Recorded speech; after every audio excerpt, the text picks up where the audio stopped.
And I really hesitate to use the word barbaric because for the most part, speculum exams are tolerated.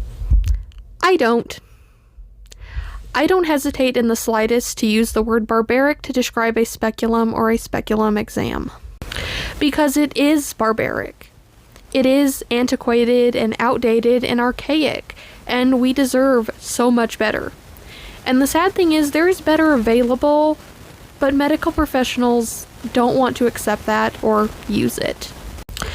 And most people on the receiving end of that tool agree it's barbaric. It's just the medical professionals who are wielding the speculum that hesitate to use terminology like that.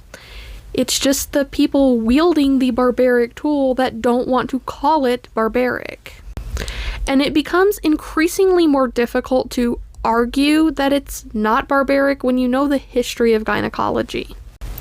The speculum was invented by a man who really should be regarded as a serial killer today, and it was invented through performing horrific human experiments on black women. And it hasn't really changed hardly at all since the days of James Marion Sims, who invented it. Really, the only upgrades made to the speculum is that they now come in plastic and stainless steel instead of garden utensils and kitchen utensils, because that's what they started out as. Because in the year of our Lord 2025, doctors have still not found a better way to go about doing this than using an antiquated tool that was made by a racist guy redneck engineering a spoon. I also hate when they use the term tolerated in discussions like this, because it's so subjective and it feels subjective on purpose. Like, tolerated can mean a lot of things, but they're very rarely ever a good thing, you know? Like, they're not saying, oh, it's well tolerated. They're just saying, it's tolerated.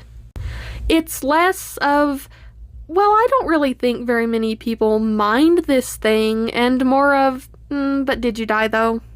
Did you? Did you die though? That's what they mean by tolerated. And it completely ignores the reality that there are thousands, if not millions, of women and AFAB people who can't tolerate a speculum exam. But we're just, like, completely left out of the conversation and ignored, despite the fact that we're the ones the conversation affects the most. And, like, the human body can, in theory, tolerate a lot. Like, I can tolerate snapping my arm in half. I can tolerate undergoing a painful medical procedure without appropriate pain relief. But that doesn't mean those are things that I want